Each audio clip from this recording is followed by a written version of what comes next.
It's Wednesday the 10th of July and welcome to From the South. Brazil's Senate has voted in favor of an impeachment trial against suspended President Dilma Rousseff.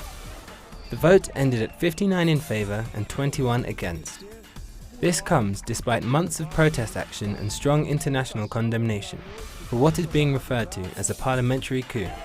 The impeachment trial will begin around August 25th, days after the close of the Rio Olympics, and will last 5 days, when a two-thirds majority would be needed to strip Rousseff of her presidency.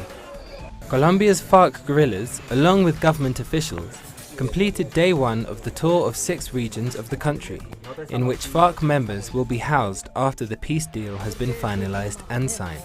As part of the bilateral peace agreement, FARC will first need to disarm. The agreement must also be endorsed by a plebiscite.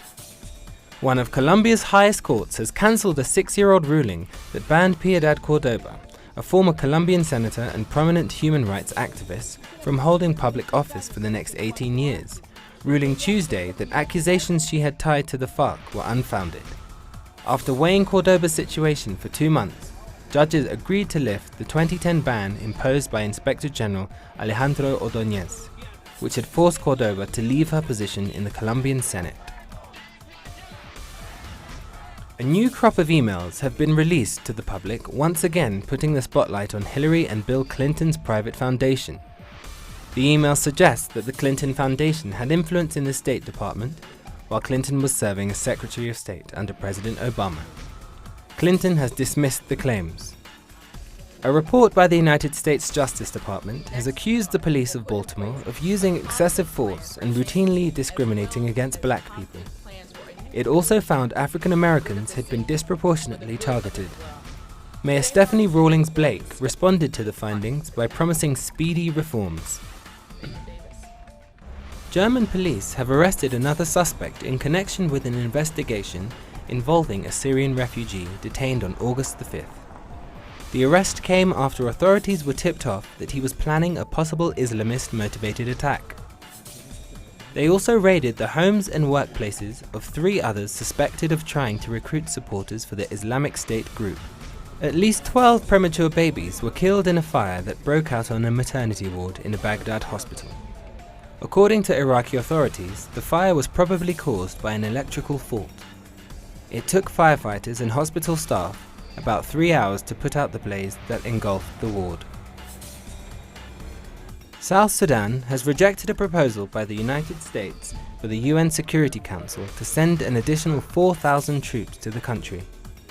The government claims that the move would seriously undermine its sovereignty. The proposal suggests that an arms embargo could be placed on the country if it rejects the troops.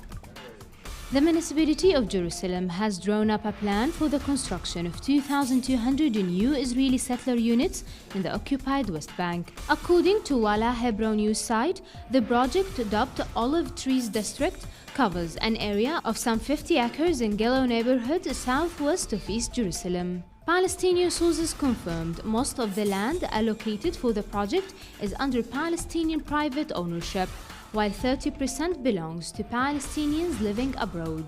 The establishment of settlements violates the international law, which states that any occupying power is not allowed to make any permanent changes at the territory it occupied. According to the international law, it's also prohibited for the occupying state to transfer its own citizens to the territory it occupied.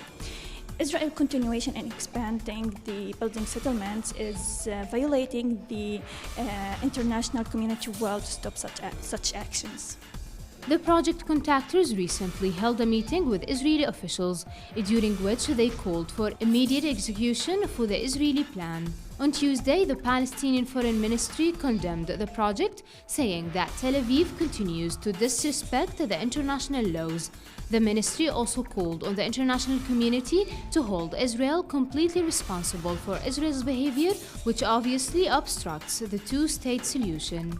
Last week, Israel approved plans for the construction of 770 out of 1,200 settlement units near the Palestinian town of Beit Jala. It also opened build contract tenders for the construction of 323 units in the illegal settlements of Gilo, Neve Yaakov, Bigat Zaev, and Har Homa. Tel Aviv has defied calls to stop the settlement expansions in the occupied Palestinian territories.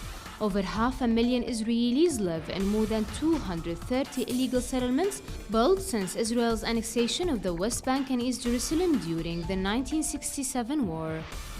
Nur Harazin, teleSur's TV, Gaza. Over 1,000 people flocked to the center of Rio de Janeiro in Brazil to participate in a celebration of the country hosting the Olympic Games.